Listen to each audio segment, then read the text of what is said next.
सारे ब्रजवासी 56 भोग लगाने लगे भगवान को। गिरिराज जी प्रकट हुए, 4 भुजाएं धारण किए हुए।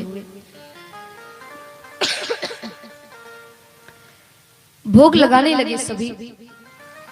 मन ही मन प्रार्थना की कि प्रभु जो भी रूखा सूखा हमसे बन सका आप उसको आरोगे। तो फिर भगवान भोग लगाते हैं। चारों हाथों से भगवान भोग पा रहे हैं, चारों हाथों से। सुबह से शाम हो गई, शाम से सुबह हुई, शाम से रात्रि हुई, रात्रि से फिर सुबह हुई, फिर शाम हुई, फिर रात्रि हुई, फिर सुबह हुई। ऐसे करते करते 3 दिन हो गए। भगवान लगातार भोग पाते जा रहे हैं, पाते जा रहे हैं, पाते जा रहे हैं, रुकने का नाम ही नहीं लेते। भगवान कृष्ण का एक सखा था, मित्र, जिनका नाम था मधुमंगल। तो मधुमंगल भगवान कृष्ण के पास आए, आकर कहने लगा वो कि कन्हैया इधर आ। भगवान ने कहा कि क्या हुआ? तेरे कान में कहूंगा। भगवान पास में आ गए, बोलो क्या बात है? मधुमंगल कहने लगा कि तेरा ये गिरिराज कितने दिनों से भूखा है।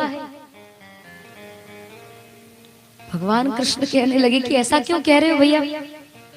बोले देख तो सही, 3 दिन हो गए वो भोग पाता ही जा रहा है, पाता ही जा रहा है, पाता ही जा रहा है। वो चारों हाथों से भोग पा रहा है। हमारे लिए कुछ प्रसाद बचाएगा कि नहीं, कि सब खा जाएगा? भगवान कृष्ण कहने लगे कि देखो ऐसा मत कहो, वो भगवान है। और जो भक्त भगवान को प्रेम से भाव से भोग लगाता है ना, तो भगवान फिर ये नहीं देखते कि कितने दिन हो गए हैं या अभी समय क्या है। भगवान तो भोग पाते ही जाते हैं, पाते ही जाते हैं, पाते ही जाते हैं, क्योंकि वो भाव से लगाया है ना, इसीलिए। 3 दिन हो गए भगवान को भोग पाते ही जा रहे हैं, पाते ही जा रहे हैं, पाते ही जा रहे हैं। सभी लोग बड़े प्रसन्न हुए, क्योंकि इंद्र की वो पूजा करते थे, पर आज तक इंद्र ने प्रकट होकर के दर्शन नहीं दिया। भोग ले जाते थे तो ना भोग लगाते थे इंद्र।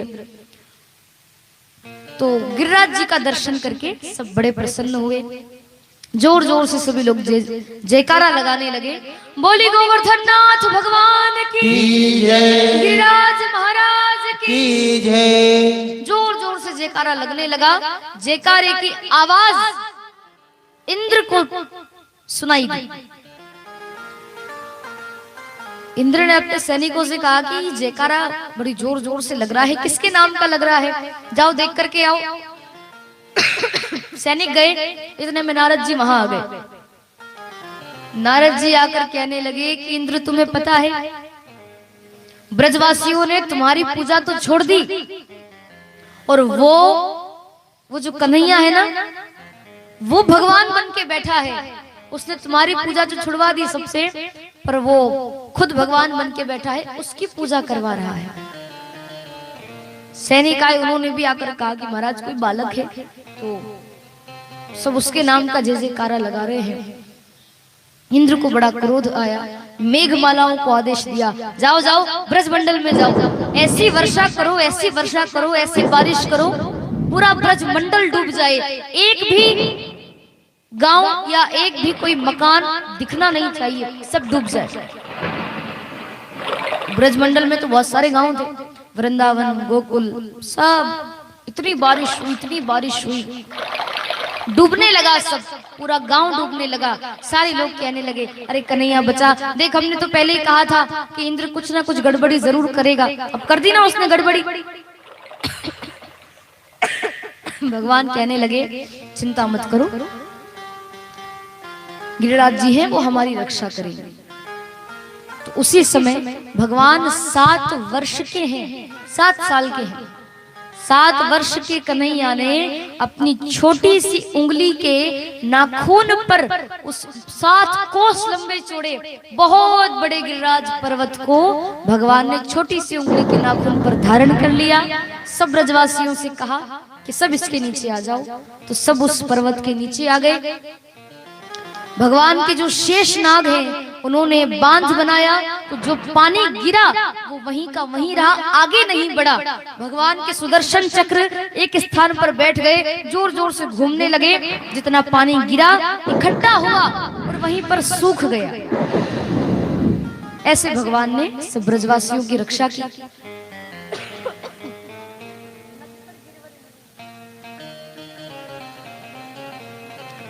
इसीलिए जब से भगवान ने उस पर्वत को धारण किया,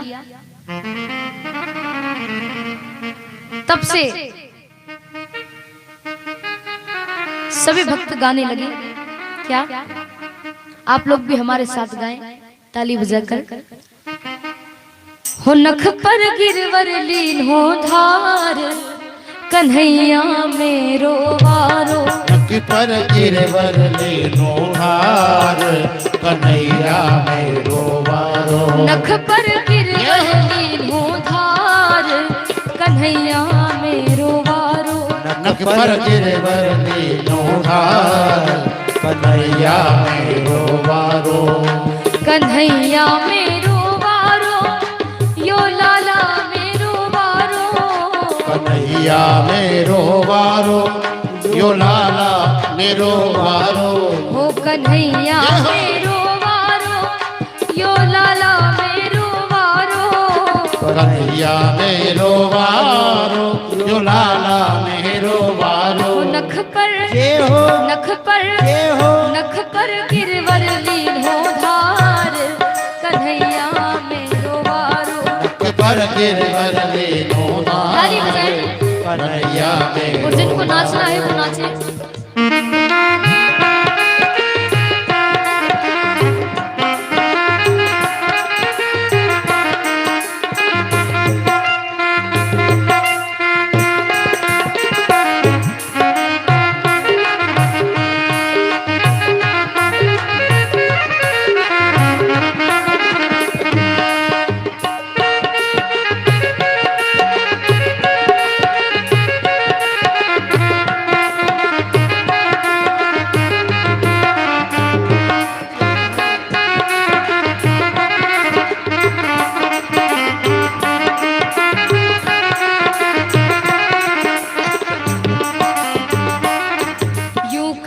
यशोदा मैया एक जोर लगाओ मेरे भैया।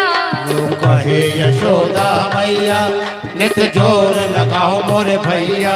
यूं कहे यशोदा मैया, नित जोर लगाओ मेरे भैया। यूं कहे यशोदा मैया, नित जोर लगाओ मोरे भैया। हो गिरवर में गिरवर में बोझ अपार, कन्हैया मेरो वारो।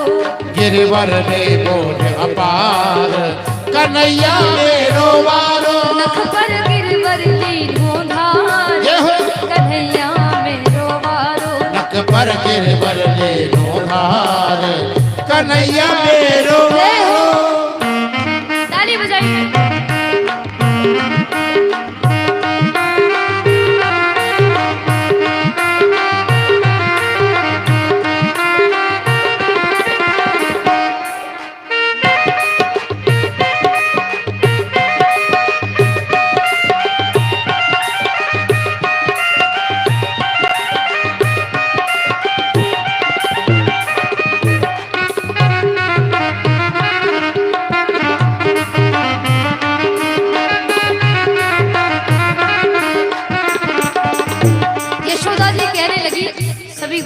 ग्वाल बालों से, लाला की नरम कलैया कहीं मुरक न जाए बाकी भैया। लाला की नरम कलैया कहीं मुरक न जाए बाकी भैया। लाला की नरम कलैया कहीं मुरक न जाए बाकी भैया। लाला की नरम कलैया कहीं मुरक न जाए बाकी भैया। कैसे झेले कैसे झेले कैसे झेले एक लोभार, कन्हैया मेरो वारो। कैसे झेले एक लोभार, कन्हैया मेरो वारो। पर गिरवर लीन हो धार, कन्हैया मेरो वारो। नख पर गिरवर लीनो धार, कन्हैया मेरो वारो। कन्हैया मेरो वारो। कन्हैया मेरो वारो। यो लाला मेरो वारो। हो लाला मेरो वारो। बोली गोपाल कृष्ण भगवान की जय। तो 7 कोस लंबे चौड़े गिरिराज जी को भगवान ने छोटी सी उंगली के नाखून पर धारण करके रखा। भगवान ने उस पर्वत को 7 दिन और 7 रात्रि तक अपनी छोटी सी उंगली के नाखून पर धारण करके रखा था। सारे ब्रजवासी कहने लगे, देख लाला 7 दिन हो गए हैं तुझे इस पर्वत को धारण किए हुए, ना तूने कुछ खाया है, ना तूने कुछ पिया है, ना तूने थोड़ी देर भी विश्राम नहीं किया। तो एक काम कर, ने थोड़ी देर आराम कर ले। हमने अपनी अपनी लाठी लगा दी है, तू आराम कर ले, जब तक हम इस पर्वत को संभाल लेंगे। भगवान कहने लगे कि मैं आराम नहीं कर सकता। अरे मैं आराम करूंगा या मैंने जरा सी भी अपनी उंगली ढीली की ना तो पर्वत नीचे आ जाएगा, आप नहीं संभाल पाओगे इसको। आपकी इन मोटी मोटी लाठियों में, इन लठों में ताकत नहीं है, शक्ति नहीं है कि जो पर्वत को धारण कर सके। मेरी उंगली में ही इतनी ताकत है, मैं ही धारण कर सकता हूं, आप नहीं कर सकते। सारे ब्रजवासी कहने लगे, क्यों भैया तू ऐसा क्यों कह रहा है कि तेरी उंगली में इतनी ताकत है? इतनी ताकत कहां से आई? और पर्वत को तू ही धारण कर सकता है, हम क्यों नहीं कर सकते? भगवान कहने लगे, वो इसीलिए क्योंकि मैं भगवान हूं। और ये बात भगवान कृष्ण के मुख से निकल गई कि मैं भगवान हूं। बस ब्रजवासियों ने वो बात पकड़ ली। कहने लगे कि एक बार और बोल, तू क्या है? भगवान कहने लगे कि मैं भगवान हूं। ब्रजवासी कहने लगे कि मुंह धोना तो आता नहीं और भगवान बनता है। तूने ऐसा कौन सा काम किया जो तू हमारे सामने भगवान बनता है? भगवान कृष्ण कहने लगे कि देखो, जब मैं 7 दिन का था मैंने पूतना मारी, मैंने शक्टासुर मारा, मैंने तृणावर्त मारा, मैंने अघासुर मारा, बकासुर मारा, धेनुकासुर मारा, बड़े बड़े राक्षसों को मैंने मारा। मैं भगवान हूं। और सबसे पहले मैंने पूतना मारी, जब मैं मात्र 7 दिन का था तब मैंने पूतना मारी। ब्रजवासी कहने लगे कि चल चल चुपचाप हो जा, मारी तेने पूतना। अरे उस मरी मराई पूतना में 10 लाठी हमने भी तो लगाई। तूने अकेले ने पूतना थोड़ी मारी, हमने भी तो पूतना मारी। और हम तो तेरा भला सोच रहे हैं। हमने सोचा कि छोटा सा लाला है, अब बच्चा है, थक जाता है, थोड़ी देर आराम कर ले, हमारे सामने भगवान बनता है। चल अब थोड़ी देर आराम कर। हमने संभाला है इस पर्वत को। अपनी अपनी मोटी मोटी लाठियां उनके पास में थी, सबने अपने अपने लठ लगा दिए कि थोड़ी देर आराम कर ले, हम संभालेंगे इसको। भगवान ने मन में सोचा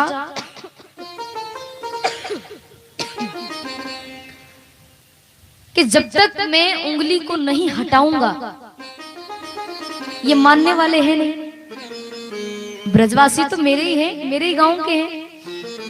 मुझे मालूम है कि इनका स्वभाव कैसा है। जब तक मैं उंगली नहीं हटाऊंगा ये मानेंगे नहीं। तो भगवान ने विचार किया कि मैं उंगली हटाऊंगा नहीं, थोड़ी सी उंगली ढीली करके देखता हूं, इनको पता चल जाएगा, तब तो मानेंगे कि मैं भगवान हूं। तो भगवान ने पर्वत धारण करके रखा था, उंगली हटाई नहीं, थोड़ी सी उंगली भगवान ने ढीली की। और लाठियां तो पहले ही लगा दी थी ब्रजवासियों ने। जैसे ही भगवान ने थोड़ी सी उंगली ढीली की, पर्वत नीचे आने लगा।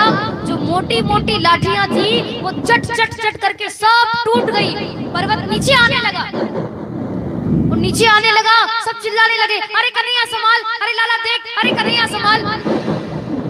भगवान ने फिर से अपनी उंगली उस पर पर्वत पर लगाई और पर्वत धारण कर लिया।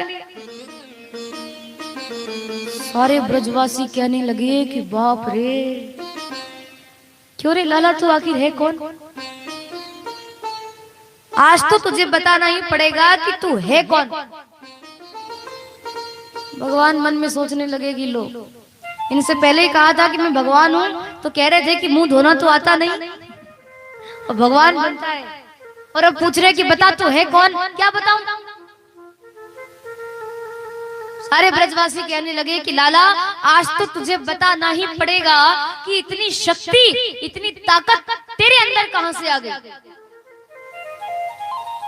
कहां से आई इतनी ताकत? तो भगवान कहने लगे कि जानना चाहते हो इतनी ताकत मेरे अंदर कहां से आई? ब्रजवासियों ने कहा कि हाँ बता।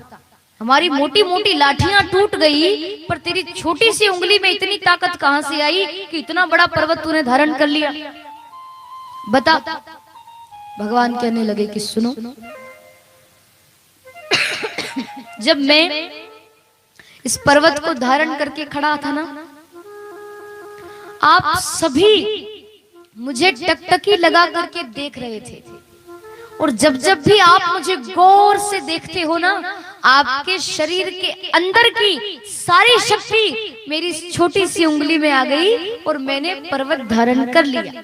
ये आपकी ही तो कृपा है, आपकी ही शक्ति है, मेरी कोई शक्ति नहीं है। ब्रजवासी कहने लगे कि अच्छा, तभी तो हम कहें आजकल हमारी शक्ति कहाँ चली गई, हाँ हम थोड़े कमजोर कमजोर से लग रहे थे।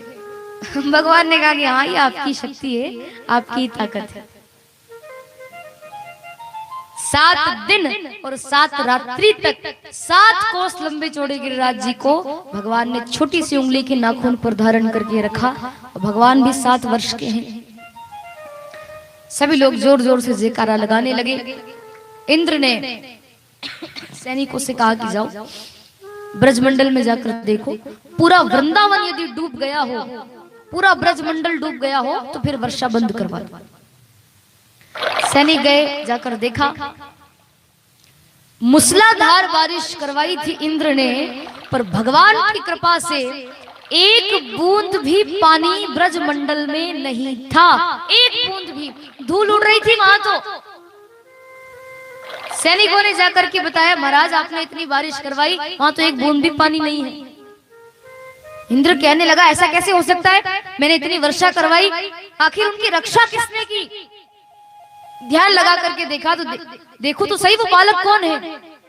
ध्यान लगा करके इंद्र ने देखा तो देखते क्या है कि वो बालक और कोई नहीं, साक्षात भगवान नारायण ही है जो कृष्ण बन करके आए हैं।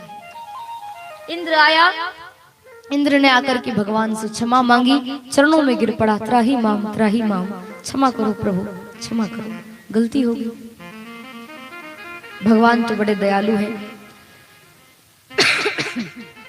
क्षमा कर दिया इंद्र को और कहा कि अब ऐसी गलती मत करना, ये ब्रजवासी नहीं, ये मेरे प्राण हैं, इनको यदि कोई नुकसान पहुंचाता है तो मुझे बड़ी तकलीफ होती है, अब ऐसा मत करना, मैं तुम्हें क्षमा करता हूं, जाओ अपने राज्य को संभालो। क्षमा प्रार्थना करके इंद्र वहां से चले जाते हैं। भगवान ने भी वो पर्वत जहां रखा था वहीं पर उसको स्थापित कर दिया, ग्वाल बालों के साथ, ब्रजवासियों के साथ, गोपियों के साथ भगवान